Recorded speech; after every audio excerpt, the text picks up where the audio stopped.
Taiwan पर attack की तैयारियों में जुटा चीन। चीन की तैयारियों का वीडियो आया सामने। ये वीडियो आपको हैरान कर देगा, ध्यान से देखिएगा। ताइवानी सीमा के पास पीएलए की तैनाती कर रहा है चाइना। बॉर्डर की तरफ खतरनाक हथियार भी मोबिलाइज होते हुए दिखाई दिए। जिन तस्वीरों का मैं जिक्र कर रहा था, इन तस्वीरों को देखिए, इन आवाजों को सुनिए। जहां जरूरी होगा मैं एक्सपर्ट्स का ओपिनियन भी इस पे लूंगा। पहले देखिए और महसूस कीजिए।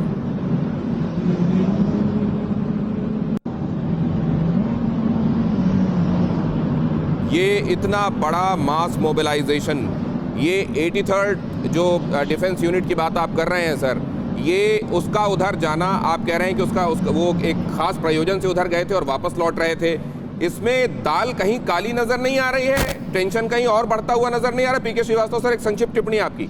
देखिए, दाल उतनी काली नहीं है जितनी हमको इस वक्त नज़र आ रही है, लेकिन मैसेजिंग ज़रूर है। आपको याद होगा कि हमने भी ब्रास टैक्स एक्सरसाइज की थी जिसमें बहुत ज़्यादा मोबिलाइजेशन किया था। उसका एक इम्पैक्ट पड़ा था, उससे एक तरह की उस राजनीतिक उथल पुथल होती है, वो तो ज़रूर होगी। लेकिन जहाँ तक आपने कंपेयर किया इसको कि यूक्रेन और रशिया और चाइना और ताइवान के बीच में बहुत बड़ा डिफरेंस है। सबसे बड़ा डिफरेंस ये है कि एक नेचुरल 130 किलोमीटर्स की एक बाउंड्री है, उनको सी को पार करना पड़ेगा। इसलिए बैटल जो लड़ाई है उसका आयाम बदल जाता है।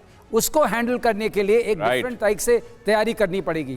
तो यहाँ पर एक नेचुरल बैरियर के होने से बहुत फर्क पड़ेगा। और ताइवान में अमेरिका बहुत ज़्यादा इन्वेस्टेड है।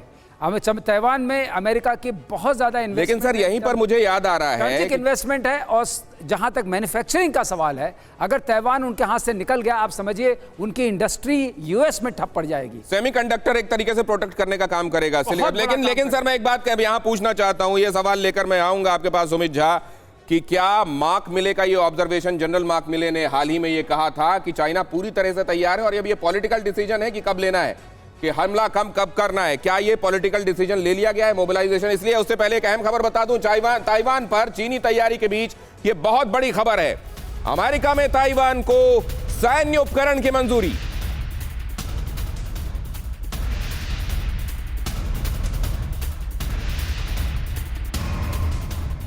$10.8 करोड़ के सैन्य उपकरण देगा अमेरिका। ताइवान को भेजेगा टैंक्स और युद्धक वाहनों के स्पेयर पार्ट्स।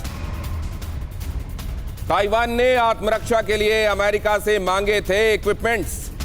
सुमित झा, दो बातें। पहली बात ये कि अगर अमेरिका जैसा मुल्क ताइवान के साथ ना आए तो इसमें कोई बड़ी बात नहीं होगी कि चाइना या चीन ताइवान को आसानी से अपने में मिला ले। दूसरी बात, अब जब ये आप कह रहे हैं कि ये सिर्फ राजनीतिक विषय है और ये निर्णय का है कि शी जिनपिंग की सरकार कब ये निर्णय लेता है कि वो ताइवान पर हमला करे और अपने में मिला ले, इसके पीछे एक पृष्ठभूमि है। और पृष्ठभूमि ये है कि 2016-17 से लेकर अब तक वहाँ पर डीपीपी की सरकार है जो कि प्रो नेशनलिस्ट है। दूसरी सरकार थी केएमटी पार्टी की जो कि चाइना के साथ काम करने के लिए तैयार हमेशा से रहा है। 2016 से लेकर अब तक ताइवान की स्थिति पूरी दुनिया में ये हुई कि वो एक अब स्वतंत्र देश के रूप में काम कर रहा है और ये सबसे बड़ी बात है।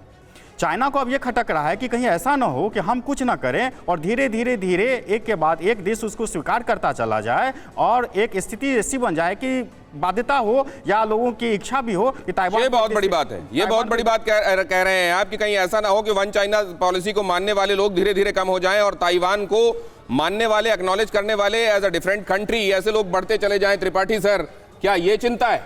जी बिल्कुल। देखिए, अभी आज की डेट में 15 देश जो है ताइवान को पूरी तरह से मान्यता दे चुके हैं। उसके अतिरिक्त कई देश ऐसे हैं जो कि उन्होंने फॉर्मली मान्यता नहीं दी है लेकिन फिर भी उनके साथ संबंध बनाए रखे हैं। उसमें अमेरिका, ऑस्ट्रेलिया वगैरह, अमेरिका, ब्रिटेन वगैरह सब मशहूर, सब प्रमुख हैं। और इवन आप देखिए कि भारत ने भी ताइवान को डिप्लोमेटिक मान्यता नहीं दी है, लेकिन हमारा वहाँ ट्रेड ऑफिस है, उनका यहाँ ट्रेड ऑफिस है, हाई लेवल का डिप्लोमेट वहाँ पोस्टेड होते हैं। अब रही बात आपकी ये कि क्या ये वॉर होगा, जो आपने कहा कि इस तरह से फौज का मूवमेंट हो रहा है और टैंक्स और 83rd यूनिट जो जा रही है, तो देखिए एक चीज़ यहाँ जान लीजिए कि चीन अपनी सीमा में कुछ भी अपनी आर्मी को, लैंड आर्मी को कहीं से कहीं भेजे, उससे कुछ खास फर्क नहीं पड़ता, क्योंकि ताइवान की कोई भी कोई भी स्थल की सीमा चीन से नहीं मिलती है। अगर चीन के साथ ताइवान का युद्ध हुआ तो वो नेवल और नेवी और एयरफोर्स के तहत होगा। तो ये बड़ी बात कही जा रही है कि अगर आर्मी मूव कर रही है वहां तो इसको बहुत बड़ी खबर के तौर पर ना देखा जाए। अगर आप देखते हैं वहां एयर डिफेंस के हिसाब से, एयर अटैक के हिसाब से, लेकिन इतने सारे वहां के जो एयर डिफेंस जोन्स हैं, इतने सारे उसके उल्लंघन हुए हैं। हर दिन लगभग हम उल्लंघन की खबरें सुनते हैं। और नेवी की तैयारी कैसी चल रही है? आज दुनिया की सबसे शक्तिशाली नेवी चाइना उभर कर सामने आया है। तो ऐसे में इस तैयारी में भी कहां कोई कमी है सर?